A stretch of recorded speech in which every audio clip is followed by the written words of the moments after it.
Yeah, what's up? It's K. Papers. We here at hiphopmovie.com. We here with K motherfucking Goddess. We doing it up. Hiphopmovie.com. We live, baby. Yeah. Brownsville, I'm from Brownsville, where them hounds kill. My block, where them rounds spills, throw them downhill. Big chops, ain't no clowns here. How that frown feel? Try to put a head out on me, but I'm still around still. Brownsville, I'm from Brownsville, where them hounds kill. We got K. Goddess. I think one of the hottest, if not the hottest, but I know everybody want to argue about what they like or who they like, but in my opinion, one of the hottest, newest female artists, and the females are running the show right now. The females is the newest emerging group coming out of basically hip hop. You know what I'm saying? We got to tune into the females. They really, taking over the game. And K. Goddess is one of the hottest females in the game right now. So I'm honored to be here with you. Thank you. It's a pleasure to have you in the building. You know what I mean? So there's a lot of shit we could talk about and get into. Word. It's So a pleasure K. to be here. Yes, Yeah. that's what's up. All right, so how you feeling right now? I'm feeling good. I'm excited.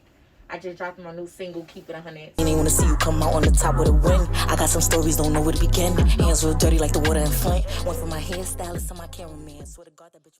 That's what's up. Excited. So is it a single? Is it a freestyle? It's a freestyle. Like I put it out really for consistency. You know, a lot of the stuff I'm gonna be dropping this year is gonna be for consistency. Cause last year, 2021, I only dropped one song, which was Jackie Robinson. I pushed that for the whole year, and I was really just focused on networking, building relationships, and getting into like festivals and award shows and things like that. So this year, consistency. I'm back on it. Yeah, I see you did some big performances recently. Yeah, really big. I performed in front of 20,000 people. Mm. I was lit. How did that feel going on stage? Like the difference between going on stage in a club, going on stage in front of 20,000 people looking at you cheering, they going crazy. People asking me that, but it didn't feel no different, honestly. Like, I'd probably be more nervous in a club with 50, 60, 70 people. I don't know. I was nervous, don't get me wrong, like on a build up, I was really, really nervous, but it felt like the same nervousness that I had at previous shows. Like, it didn't feel no different. And then when I got on stage, I'm so used to being on big stages with like Favi, Bobby, Rowdy, and it just, I don't know, it didn't feel no different, you know. Maybe when I perform at the Grammys, that feel different, but it didn't feel no different. But like, I was born to do it, you know. Yeah. So. And you ran out on that stage like you was ready. Yeah, there was no hesitation, no shyness, no nothing. Like, yeah, official. I was ready. Yeah. So you were supposed to do Summer Jam. Yeah. And that's another thing too. So I feel like so many performances before that was like fake taken away from me, to where when Rolling Loud came, I was just like, you know, this my Summer Jam right here. Do what you gotta do, you know. So yeah, Summer Jam, they took that away from me. Yeah. But I mean, there's always, more to come, bigger and better things happening. Yeah, definitely. Word.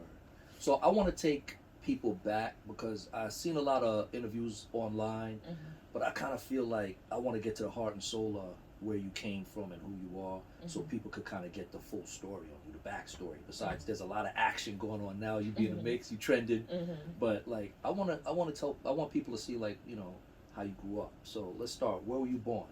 I was born in Brooklyn, New York, Brookdale Hospital. You know, only real Brooklyn babies is born in Brookdale. So I was born in Brooklyn, New York, Brookdale. I'm from Brownsville, as you can see, the queen of Brownsville. I'm from Brownsville, Van Dyke and Cephalo. But yeah, that's where I'm from. Yeah. And what was your first memorable experience in Brownsville? My first memorable experience in Brownsville, I say, my cousin stashing money and stuff in my grandmother's house, and then noticing it was gone. So yeah, that was my first, because I remember that experience was my first experience of knowing what certain things was. Like, I was learning it, and I was like my cousin do what? Like, so yeah, that's my first memorable experience, I would say. After that, a second memorable experience that haunts me, I say my uncle had a fight one time outside of my great grandmother's building, and that was really, really big because a lot of stuff went down. I saw a lot of things at a young age, and that's my second memorable experience in Brownsville. Kind of bad, but yeah. You went to grade school out there? Yeah. Where'd you go to grade school? I went to a couple middle schools. 332 150, 298. That's about it. But 332 was my main school. But then I'll get suspended, go to 150, go to 298, things like that. But yeah, 332. That's in Glenmore. If you ever come to Brownsville, 332 is in Glenmore. So yeah, in the hood. Okay, so you kept switching schools? A little bit, yeah. I mean, I was bad. So whenever I would like when they like expel you a little bit when you're in middle school, they send you to the other school across the street. You know, so yeah. And you had a lot of friends when you were younger from the hood? Not really. You know, I was always one of those females that hang around a lot of boys. Like, I always hung around a lot of boys. I was a little tomboy. I thought I was a little boy. So I would always hang around the boys. But like in middle school, I had a lot of cousins that went to my school. And my cousins, they had their own cliques. So I never wanted to try to fit in with my cousins because I really didn't give a fuck what them bitches had going on. I could curse, right? Yeah. Because I really didn't give a fuck what them bitches had going on. And then, you know, when your older cousins, they be in their little cliques, they be moving funny with you. So I never really cared to fit in with people. Like, I always did my own thing. You know, I always chill with the geeks, with the people in the upper classes. I was very, like, friendly to people, but I was beating people to fuck up, too. So, yeah. But I never really fit into, like, cliques or nothing. I always rolled dolly. Always. As a tomboy, you learn how to throw them hands. Yeah. And you have to, I mean, because a lot of people don't like you. And then I was a cute tomboy. So a lot of people didn't like me because they thought I was too cute. You know what I'm saying? So, and I was just being me, you know, by myself. So did that help you develop a network, so to speak, so that like now doing the music industry stuff is you know more people because you was outside since you was so young? Definitely. That definitely plays a big part. You know, it's pros and cons to that though. You know, the pros to it is that like you always gonna be late because you always know somebody wherever you go.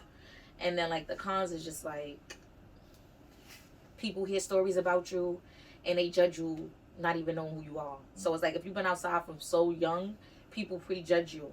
And they sort of put you they sort of put you, like, in this little bracket.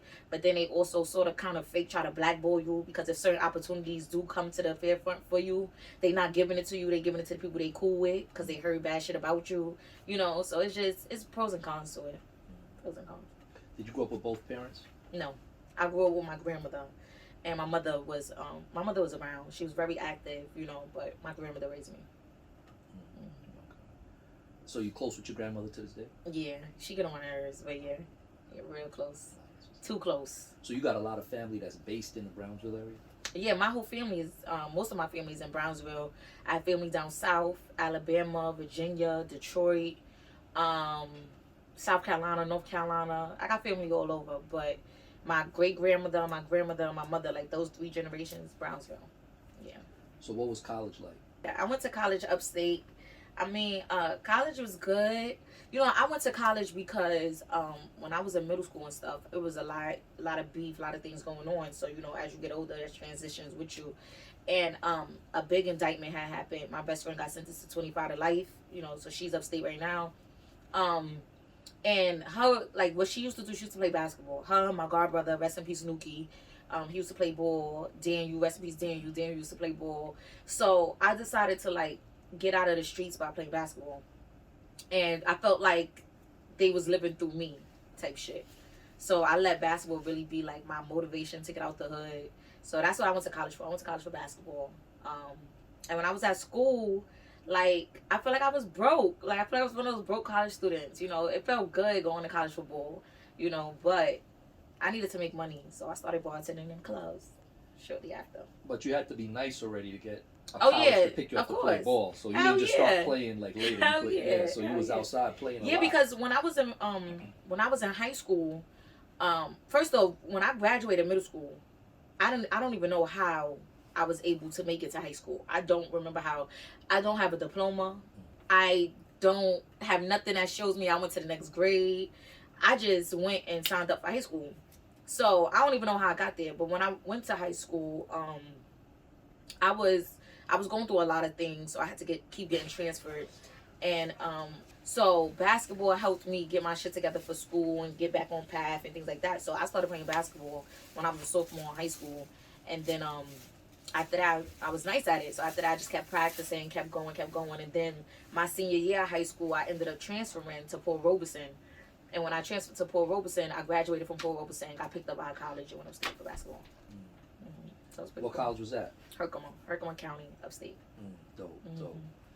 So, how was it playing at Herkimer? How was transitioning from Brownsville to Herkimer College?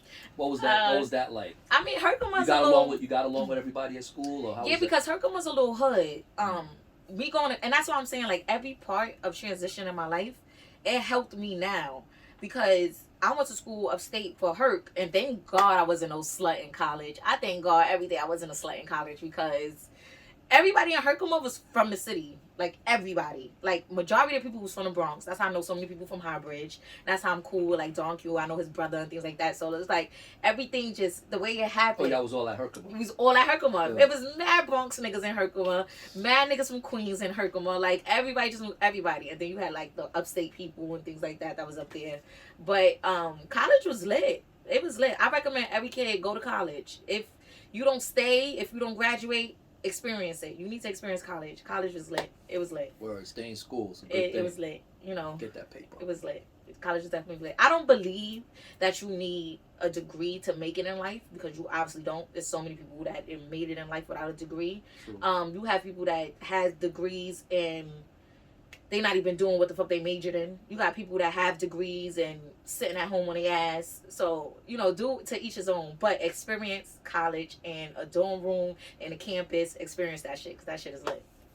Facts. It was lit. So, from college, you transitioned to... Bartending. I started bartending. Okay. Yeah. How old were you when you started bartending? I was 17. 17? I was 17. I was freshman in college. And clubs let you bartend in a club that was selling alcohol at 17?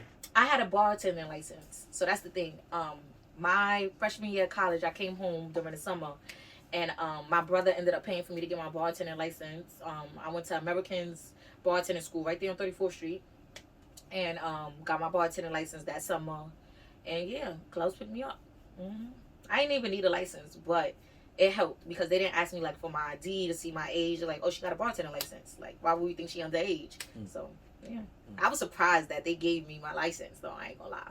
Because how young I was surprised that I got my license, but they didn't even ask for ID. So, it was meant to be. You know, I was just meant to be Kgoddess, you know? So, no, that's real. Yeah. Oh, that's funny. Not me snitching on American bartenders. Yeah, you know. But they got you situated. Yeah, they helped me. They helped me. So, the clubs seem to me these days to almost be the offices of the music industry. This is that becomes almost the location where most of the deals, most of the interaction. You go to somebody's office, and it's like you got a call. You might not get through. You might not get. But in the clubs, you kind of have more access. So did bartending or being in the clubs help you at all? It definitely helped me, but it helped me to where I didn't even notice it. Because when I was in the clubs, I wasn't thinking about music, except for, like, towards the end of the time I was in the clubs. But I wasn't thinking about music when I was there. I was thinking about making money. Like, I want to make money. I didn't even know the like, the people I was working around. I didn't know anything about the clubs, about nothing in that hustle. So when I started working in the clubs, I just started making bread. Like, I knew a lot of rappers. I always knew a lot of rappers. My hood is 1,000 rappers. So whenever the people in my hood would come, like, yo, I'll get your track spin. The DJ is spin your shit. If you come to the club, throw some money and get bottles. So now I'm connecting the DJ with artists. And then they like, oh, you don't know that's Funk Flex? Oh, you don't know that's DJ Drewski? No. But okay, here you go. You know, give me my bread. And I connected. And little by little, I started building relationships with the DJs. Dope. I started building relationships with the promoters. Come to find out, some promoters is cool with somebody at the labels. It helped eventually. But at first, I didn't know what the hell I was doing. I just was there to make money. So, but it helped. No, that's what's up. It helped. So, a couple things about the clubs. Did the clubs shape you in terms of developing yourself? Like, for example, like, you know, you're around a lot of females, everybody sculpting their bodies in the club. You were there so young. Did that open you up to doing that earlier? Like surgeries? Yeah. I wanted surgeries in general. I was one of those girls that sat up and watched 106 in Park and watched Video Vixens and watched model shows and shit like that. Like, I always wanted, like, cosmetic surgery. So the club definitely, I would say, played a part, because it helped me pay for my surgeries. And then I was around girls, which gave me motivation to get it done quicker. But even when I was in college and things like that, like, I always knew, like, my body, I played ball. And then I was a very tomboy, like, so my body was fit, but I just had, like, love handles I didn't like. I never really liked my breasts. I had, like, this little fupa pouch that no matter how much I worked out, it wasn't going nowhere. So I always wanted surgery. So I don't know. I'm not one of those girls that once I started working in the club, it really was like, oh, let me go get my body done because everybody look lit. Nah, I always wanted it done. So, but yeah, I guess it helped me pay for it. So that's real. When did you start? When did you start making changes to your body? Like, what was it? I started working in the clubs at 17. I started making changes to my body like 19, 20 years old. Like 19, I'll say. Yeah, 19. I think that's when I got my first lipo. It's 19. You had a song called "Trust Nobody." What was it behind that song? And what made you make that song? That song was actually about an ex that I was dealing with. I was in a relationship with my previous ex now. And I was in a relationship with him, and I was telling him, I was like, you know, I was in an abusive relationship before you, or whatever, and I want to really, like, write a song about it, and that's what I did. Trust Nobody was based off of that, but Trust Nobody was actually, I wrote that song for somebody, because I write for artists, and I wrote that song for this artist, because he had a lot of issues growing up, like, with his mom, with his parents, and things like that, and so I wrote that song for him. And then I had a couple songs written. I think about 6 songs written for him. And he took a few songs or whatever. And then he was like, he liked the Trust Nobody song, but he really didn't believe in it. And I was more so like, yo, you're crazy. Like, this song is heartfelt. Like, you're crazy. So I ended up taking a song and then, like, changing it around to my words and things that I went through. So never trust nobody. I was too never trust nobody. Yeah, never love nobody. I was too never love nobody. Yeah, never trust nobody. I was too never trust nobody. Yeah, never love nobody. But I still gotta love somebody. Your relationships. You've had different relationships. Do you feel like over the course of time you've come to trust dudes less? I don't know. Because my last relationship, I was in a relationship for 4 years. We just made a year that we've been broken up. And because of him, I wouldn't say...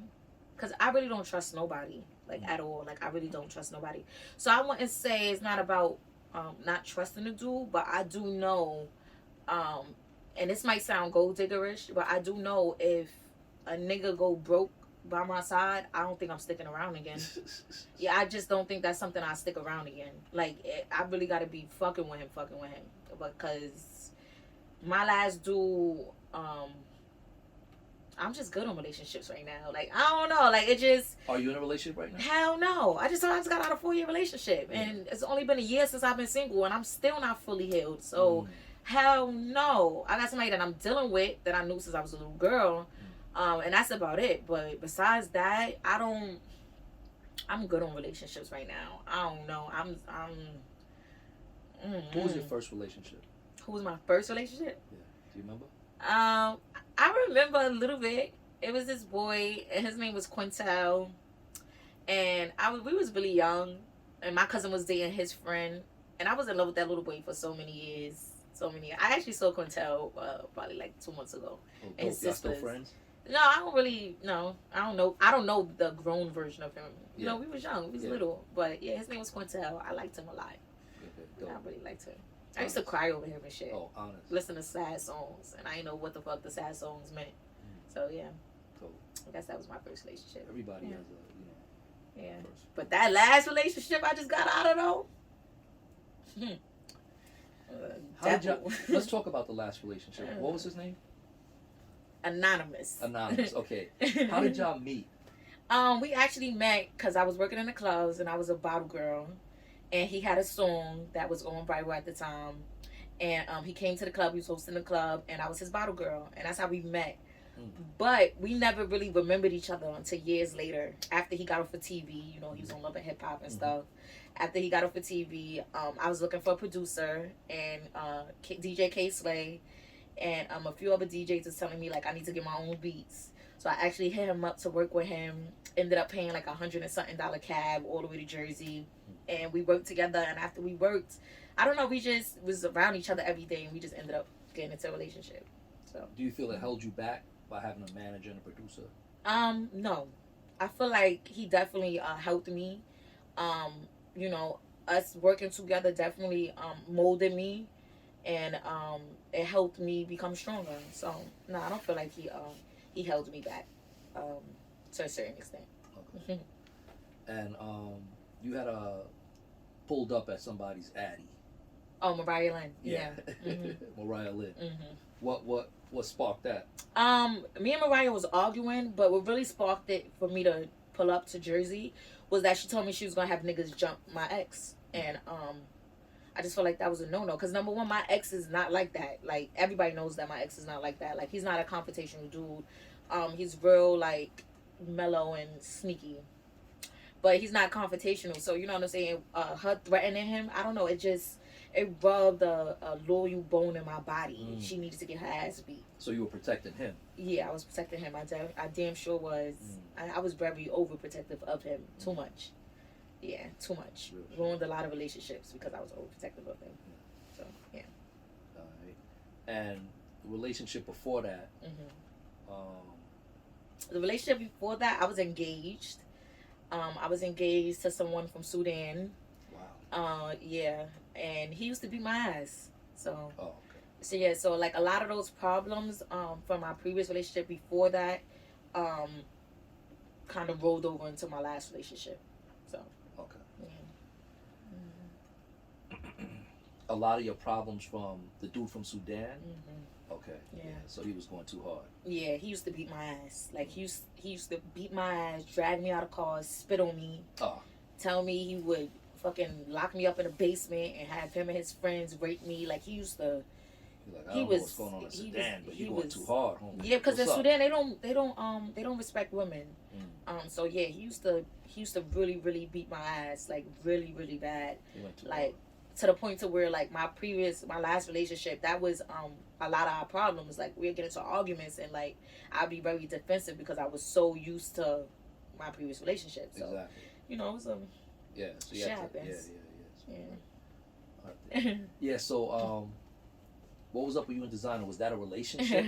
Y'all was in a relationship, and how did that come about? Nah, me and Designer wasn't in no relationship. Me and Designer actually had a good friendship, I would say. I knew Designer for a few years, and I was working in the strip clubs, and this is when Panda really started, like, booming. And you know, me and Designer we were sleeping with each other, and long story short, he had a girlfriend. But Designer was dealing with a lot of girls in the club. Like, that's another thing. Like, these rappers, they deal with a lot of girls, and a lot of us in the club, if we don't have men, because, you know, we all, don't get me wrong, the bitches in the club are very loyal and very faithful if they have a nigga at home. But the ones that don't have a nigga at home, like, it's fair game. Like, you know what I'm saying? And we understand that. We understand, like, if your nigga come and pulls up to the bar, respect. Like, you know, that's your nigga. Like, respect. But if that's your customer, respectfully, he can get snatched and come see me on another night and throw that bag on me. It is what it is. Like, it's a club. Like, you know what I'm saying? And Designer was, you know, he just had the new song. It popped. And he used to come to the club a lot. And a few of us was fake dealing with him. You know, we don't know at what time, when it happened, whatever. Fast forward.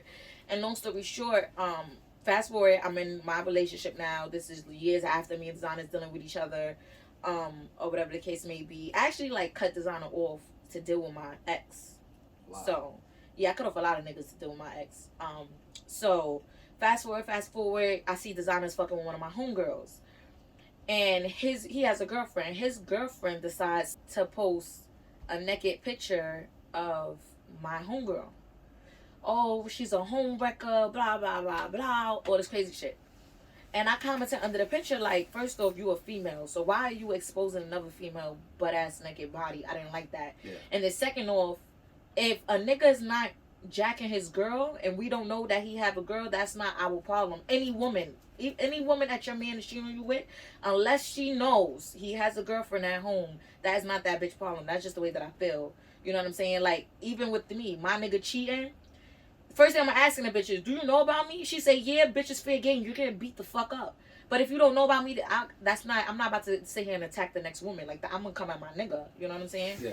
And I ended up defending my homegirl, and that made his girlfriend want to come at me. Now, his girlfriend at the time, because they're not together no more.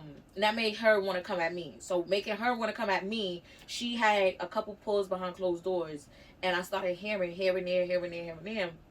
Yo, so talking about you in the buildings, but Designer's girlfriend was there, and she dubbed it, like, she made it seem like, you know what I'm saying, crazy shit. So I'm like, what? So I started hearing that a lot of times, a lot of times. So boom, fast forward, I start working with a publicist. When I start working with a publicist, me and the publicist is working, but me and the publicist is working under wraps type shit. So that something ends up getting back to the publicist, and she comes to me and she's like, you know, I really want to work with you. Like, I fuck with you. I feel like you're gonna be a star and things like that. But I can't fuck with you because so and so said she got beef with you. Mentions the girl name. So when she mentions the girl name, I'm like, first of all, the name don't ring a bell in my head. So I'm like, who? She's like, Designer's girlfriend. So when she said that, I'm like, what? I'm like, I don't got beef with her. Like, why she say we got beef? Like, like, oh, well, y'all got beef, and that's my friend, and you know how it's gonna look. So I'm like, respectfully, you gonna gotta work with me, like, respectfully, whatever. So after that, I don't know what happened, but the bitch started atting me on Instagram. Like, she starts atting me on Instagram. So when it came to the forefront, to the light, because a lot of shit was behind closed doors. So when shit came to the light, I felt like Designer, whether or not me and you was fucking whatever, we still had a fake friendship. You understand? So that was your place to tell your girlfriend, like, yo, you're wilding, like, you bugging out. Like, I know Kgoddess. Like, that's the way that I just felt. Because I felt like if the tables was turned, if my nigga was trying to blackball somebody I actually fuck with, regardless of sex or whatever, somebody that I actually fuck with, I'm going to tell him, like, yo, just chill. Like, leave that alone. Like, you know what I'm saying? But you wasn't doing that. So respectfully, your bitch want to put out police reports and shit on me, I'm going to drag her on this song, and now you're getting dragged with her. So that's what this song came from. But, you know, it's all love to Designer. Him and her not together no more. So hopefully me and Designer come in it. If we don't, but it's cool. But hopefully we come in there. You know, I didn't mean no harm. You know my body. You know my heart. But yeah, that's just the way that I felt. I felt like you should have stuck up for me and told your bitch to chill, and you didn't. So we had to get these balls. Yeah. Oh, that's real. So do you think that the beef with her helped to get you on your game and push yourself forward? Helped you to push yourself forward? No, because I didn't consider her no beef. You know, bitches that throw stones and then hide their hand and then try to fuck other people up behind closed doors, and bitches that try, like, I feel like that's sneaky. When you try to be a sneaky person, especially in this industry, when you try to be real sneaky, a lot of things come back to you, and they come back in a worse way. Like, I feel like she had her karma already, you know, so it's not even, I'm not worried about her, you know. I hope she healing and things like that. Like, she got into a bad car accident, you know, so I don't even wish that girl no harm. Like, you know what I'm saying? She probably sit down and she reflect on a lot of bad things she did or said to people. Because there was a couple times she done told me, like, on Instagram, like, bitch, your homegirl was only have one show on TV. You ain't gonna get shit. You ain't never gonna get signed. No. That's evilness. You know, when you do evil things, evilness come back for you. You know, so I don't wish no harm on that girl, whatever. I feel like she got enough coming her way, you know. So that diss record was hard though. Yeah, it was. It was really hard. It was a hard ass diss record. I don't fuck with Designer. I got my own clothes. That nigga a bozo. Once his chest, hit him up, stitch him up. Bow, Designer a logo. I see a double date, him and her in the booth. I'ma shoot photos. Since you a shooter, bitch, go get the. I had a lot of balls in there. It was dope. I was angry. I was so angry because I felt like Designer, you're my friend. Like, why would you ever let your girlfriend talk to me like this? Like, I was angry. I was so angry. I was angry because I wanted to put hands on her, but I know she played cop games. I was so angry. Yeah. But diss records and attack records and response records is sort of like a part of the industry. It's like a part. Yeah, but I wasn't coming at like she was not a rapper. Yeah. You know what I'm saying? I felt like I took the best route that was good for my situation, because if I would have put hands on that girl, she definitely would have called the cops on me. Like, I would have went to jail. And then you would have wrecked your career. You understand what I'm saying? So it just, certain things, it just wasn't worth it. So I was like, all right, since you're behind closed doors, you're talking to people in the labels, you're throwing dirt on my name, I'm going to show the labels and shit that people that you talking to see the way that I rap. Like, you know what I'm saying? That's all I was focused on. So yeah. You strike me as being a real honest person, just like how you deal with talking about yourself in situations, and a real person. So let me ask you something. What is true love to you? What is true love to me? I feel like true love is, I don't know. I feel like true love is cause it's different for me. You know, some people think true love is like with being faithful in the bed and things like that. I feel like men could sleep with females they don't give a fuck about. So I feel like true love is loyalty. You know, true love is loyalty. That's the way that I feel. And loyalty come in different shapes and forms. So even if a guy sleep with a chick that he don't give a fuck about, but is loyal to you, he might really truly love you. Maybe. It depends. It depends on the situation. Yeah. Personally, you sleeping with some chick, you up out of here. You know what I'm saying? You up out of here. But you could still be loyal to somebody that's not near you. You know what I'm saying? I done have people that's around me, and I still have love for them because they never crossed me. They might not be around me no more. They might not truly fuck with me no more, but they never been disloyal. They never went and fucked with the ops. They never went and talked bad behind my back. They never went, you know what I'm saying? So I will always make sure they good, regardless of the fact, regardless of where we stand at. You know what I'm saying? I'm one of those people, like, I come from tough love, so I'm one of those people, like, if you really fuck with somebody, it's like, no matter what we go through, still stay loyal. Like, you know what I'm saying? Like, even if we on bad terms, still stay loyal. That's just the way that I feel and the way that I rock. So it depends. You got a lot of tattoos. Yeah, I'm tatted up. I'm about to start my back. Oh, dope. I don't got nothing on my back. Which one was your first tattoo? My mother name. Okay. Precious. Oh, dope. And which one was which tattoo is the most meaningful to you? My grandmother name. I got her name right here. Dope. Chin. Dope. And then my basketball. Oh, basketball. College basketball. Yeah. Are you gonna do anything with Black Ink? Yeah, this is my second appearance. My first appearance, I was on Black Ink. You know, I was just getting a cover up. I had my ex-fiance name, the one that beat my ass. I was getting his name covered up. And I talk about it so freely, right? Just so freely. Like, I know people's like, oh my God, she's so healed. No, motherfucker, I still be crying at night. You know, yeah, I still be crying at night. And I still have the terrors and shit. I'm just from Brownsville, and I'm a tough-ass bitch. And I know how to deal with a lot of trauma. You know what I'm saying? That's why I do music. And that's a part of being honest and being real. But I got that shit covered, my first episode, and that was when I first started rapping in 2017. That came out in 2017.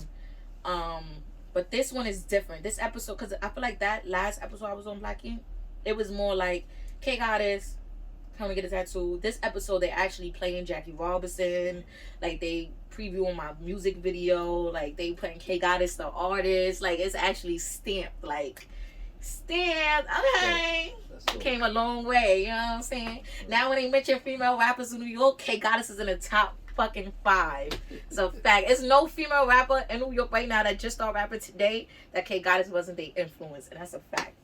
That's a fact. So I'm happy to be here. I mean, I'm happy. If you'd have told me 5 years ago, like, yo, whenever I was discouraged, like, yo, you're gonna be one of the hottest rappers in New York, like your name is gonna be buzzing, I wouldn't believe it. I wouldn't believe it. Because when I first started rapping, it was only Cardi. You know, so everybody was comparing me to her, like, you want to be like Cardi. You know, especially from my ex, you know, he from her old camp. So it was like, you want to be like Cardi. It was no comparison. Now, when you compare female rappers, you have a few of us to say. Like, oh, you got Kgoddess, you got this one, you got that one. But when I started rapping, I was getting all the heat. All the heat. All the heat. So it feels good. No, that's good. That's a big transition. Yeah, it feels good. So you're gonna put out a new body of work? In 2020, I dropped 3 EPs. So I don't know if I want to drop another EP. I don't know, because I'm doing like a lot of freestyles and a lot of songs that I just want to put up out of there. So I don't know if I'm gonna do another body of work no time soon. Maybe towards the summer or something, but not right now. Maybe towards the summer. Yeah. That's dope. Yeah, a lot of people gonna be waiting on that. You drop the next one. Yeah, I'm dropping every 2 weeks, so I'm excited. Oh, you dropping like a single every 2 weeks? Yeah, single, freestyle. Yeah, dope. I don't really say single. I just say dropping a song because I feel like a single is something you're pushing. Like Jackie Robinson was a single. I was pushing that. You know, so I'm just dropping every 2 weeks now for consistency. Just with music. Yeah, because I had a whole year I wasn't dropping. So now I'm just like let me drop this music, and then I start getting to the records. That's like single. I think like the first single I'm gonna drop is probably gonna be like around April, and that's gonna be the song with me and Jim Jones. So yeah, then I'm gonna follow up with other singles that I have with other legends and things like that. So I think I seen a reggae track you was on. Yeah. That's just fire. What's up with that? What you doing with that? That's actually getting mixed and mastered right now. When you put that out, that's gonna be crazy. Waiting for that. We're trying to see what's gonna be the rollout plan for that. So yeah, that's a hard record right there.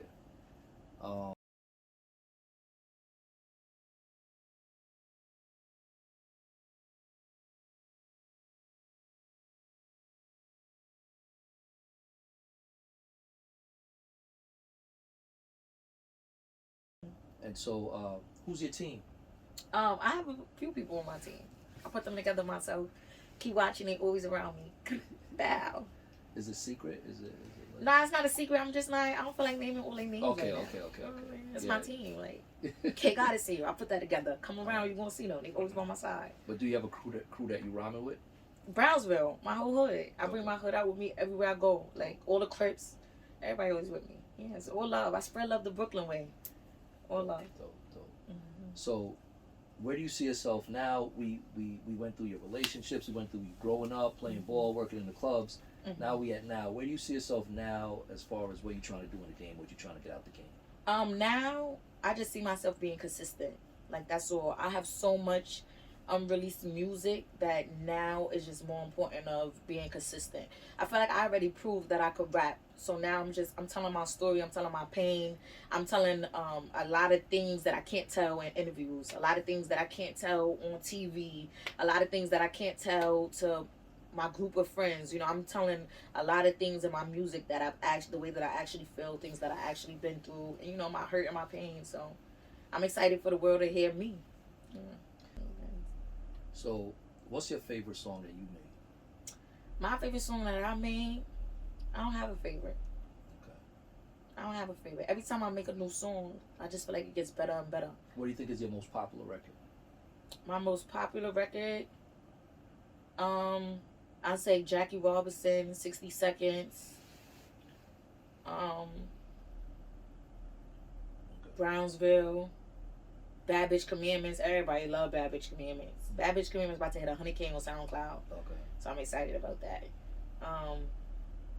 Yeah, I say those songs. Especially 60 Seconds and Jackie Robinson. A lot of people fuck with Jackie Robinson. I feel like Jackie Robinson stamped me after me and my ex broke up.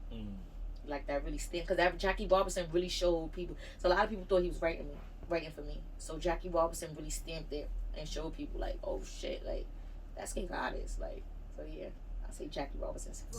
Doing everything they said that around, tired of seeing this sausage weekends. Yeah, I see bitches hate me, but I keep it real, PIMP. I ain't really with the internet beef. You can keep it in the streets when you see me. When you start writing? My mother was a rapper, so I started. What was her name? Madam P. Oh. Yeah, Madam P. Y'all go look up her music on YouTube. She got music out. She showed you how to rhyme? No, but I watched my mother write plenty of times. You know, she comes from like the era of like Alicia Keys and stuff like that. You know, so but I started writing. I always did poetry, so I started writing. If you want to talk about like poetry, is rapping to me. So since I was young, since I was writing in a diary, I guess, yeah.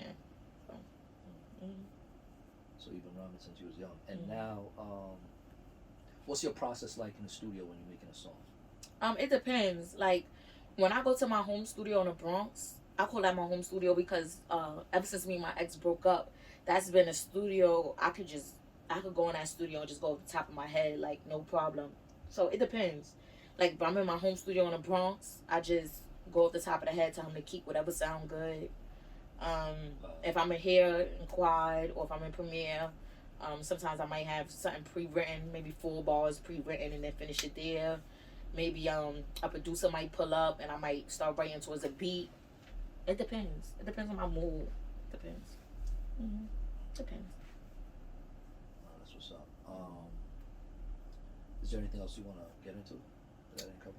Keep It 100 is out right now on all streaming platforms. Kgoddess, Keep It 100. Bow, I'm a Brooklyn bitch anyhow. Fuck your red bottoms because I'm from New York where we stomp bitches out with I'ma keep that.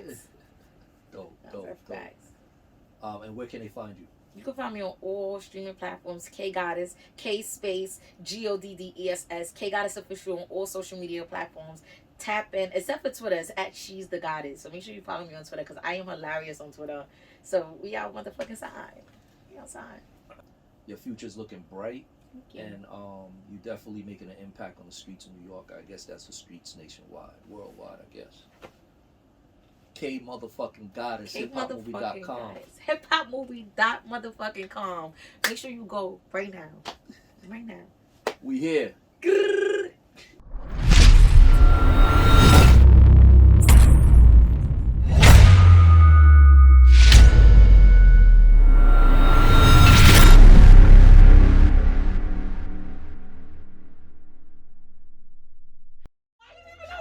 I turned this shit on right here.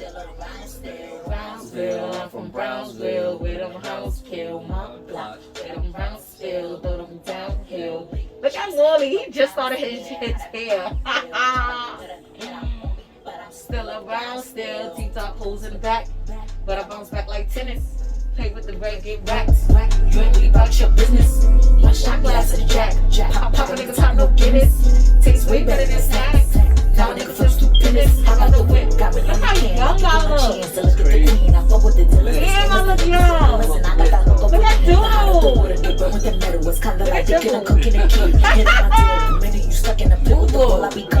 you. Really? I do. You know what I'm talking about? This is the hood shit.